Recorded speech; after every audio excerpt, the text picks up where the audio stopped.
In the name of Allah, the most compassionate, the most merciful, and may the peace and blessings of Allah be upon His last and beloved Messenger Muhammad, and may the peace and blessings of Allah be upon you all.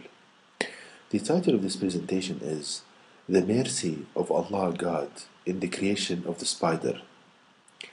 So we will see here, brothers and sisters, how the mercy of Allah God Almighty encompassed everything.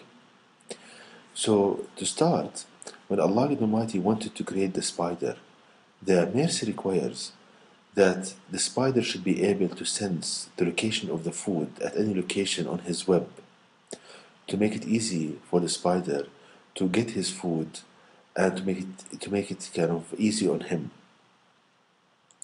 So this is the mercy requirement. Now let's see how the knowledge of Allah God Almighty comes to show and to translate this mercy requirement into a created being.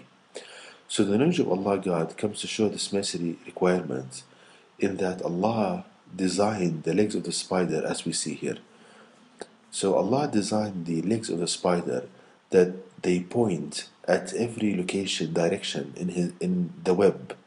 So when food falls on the web, for example, a fly falls on any part of the web, it creates tension in the web, and since the legs they point in every direction, so that will create tension in the leg, and the spider can know exactly which direction to follow to find the food.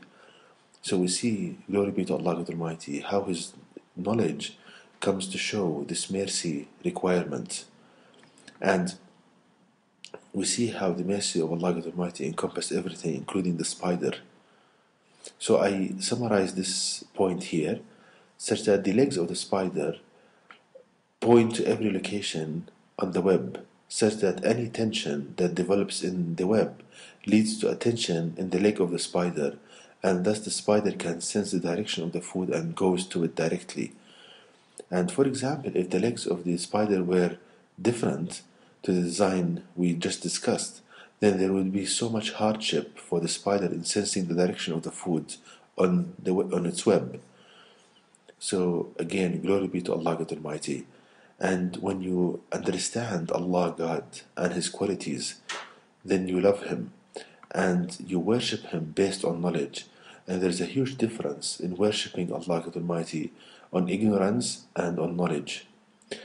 And may the peace and blessings of Allah be upon you all.